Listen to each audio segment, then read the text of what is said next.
Robert Fico je zlo. Je to nebezpečný extrémista a dezinformátor prepletený s nebezpečnými ľuďmi. Mnohí sú obvinení zo závažných trestných činov. Aby ochránil ich a seba, a to vrátane objednávateľov vraždy Jána Kuciaka a Martiny Kušnírovej, rozkladá piliere právneho štátu, prokuratúru, súdy a médiá. 1,3 milióna Slovákov volilo Fica a jeho koalíciu, ale zvyšok Slovákov sa deň po voľbách stali jeho rukojemníkmi.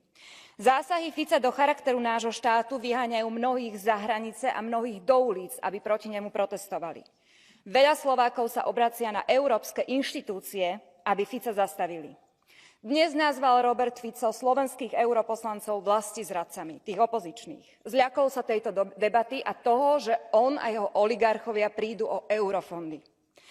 Moji slovenskí kolegovia a ja milujeme našu krajinu. Je preto našou povinnosťou urobiť všetko preto, aby sme ju ochránili pred premiérom, ktorý nás odkláňa od demokracie a ženie bližšie k tomu, kde sme už raz boli počas mečiarizmu, k čiernej diere na mape Európy. Ďakujem.